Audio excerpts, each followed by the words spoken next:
स्वागत है। सीधे लिए चलते हैं आपको मिर्जापुर, जहां पर यूपी के सीएम योगी आदित्यनाथ संबोधित कर रहे हैं। गरीबों को योजनाओं का लाभ नहीं मिल पाता था। मां विंध्यवासिनी धाम के पवित्र मंदिर और त्रिकोण के रूप में विख्यात इस पवित्र शक्तिपीठों की क्या स्थिति रहा करती थी, यहां की सड़कों के क्या हालात थे और किस प्रकार से यहां गुंडा राज और माफिया राज हावी था, यह किसी से छुपा हुआ नहीं है। बहनों और भाइयों, आपने पिछले 10 वर्ष में बदलते हुए भारत को देखा है, बदलते हुए उत्तर प्रदेश को पिछले 7.5 वर्ष के अंदर देखा है, बदलते हुए मिर्जापुर को भी आपने महसूस किया होगा, इसका एहसास किया होगा।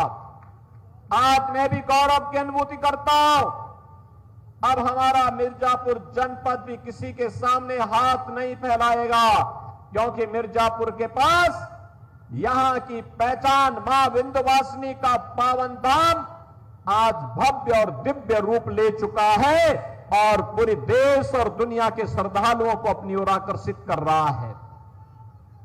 आज आप देख रहे होंगे, कभी मां विंध्यवासिनी के धाम में आज से 5 वर्ष पहले जाते थे, क्या कंजेशन था, कितना संकरी गलियां थी, भय लगता था कि पता नहीं नवरात्रि के दौरान क्या होगा।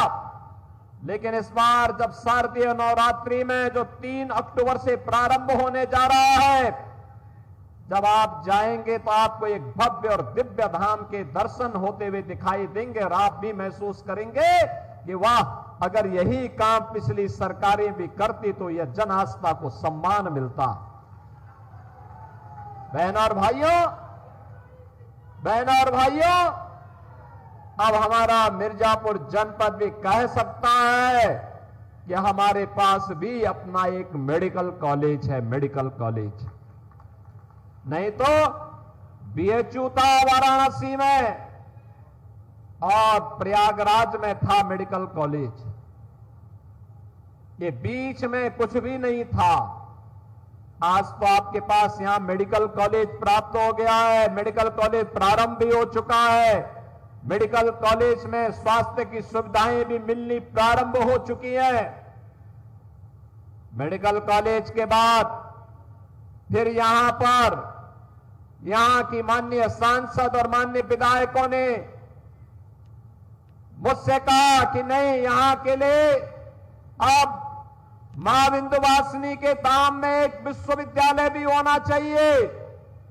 बहनों और भाइयों, आज आपका विश्वविद्यालय भी बनने जा रहा है। बहुत शीघ्र अगले सत्र में हम लोग यहां पर पाठ्यक्रम भी प्रारंभ करवाएंगे।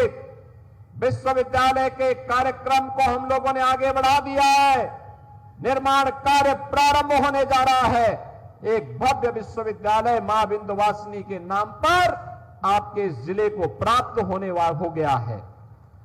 बहनों और भाइयों, आज 4 लेन की कनेक्टिविटी के साथ यह जनपद जुड़ा हुआ है। यहां पर इसकी एक नई पहचान बनी है।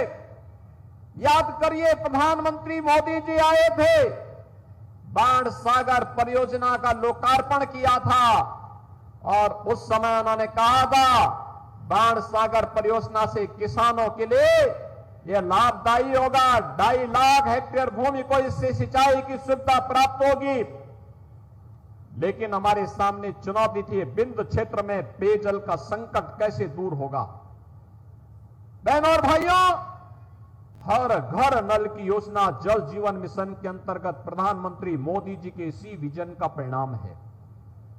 और जिस दिन ये पूरी तरह जमीनी धरातल पर योजना उतरेगी, न केवल पेयजल की शुद्ध पेयजल की समस्या का समाधान होगा, बल्कि शुद्ध पेयजल के कारण लोगों को अनेक प्रकार के रोगों से भी मुक्ति मिलेगी।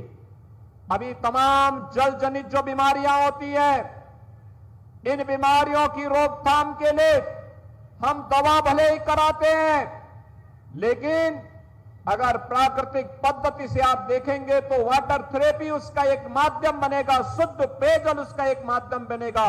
और जल जीवन मिशन इस महत्वपूर्ण अभियान को एक नई ऊंचाई तक पहुंचाने का ही अभियान है। आज मुझे बताते हुए प्रसन्नता है, बिंदु क्षेत्र में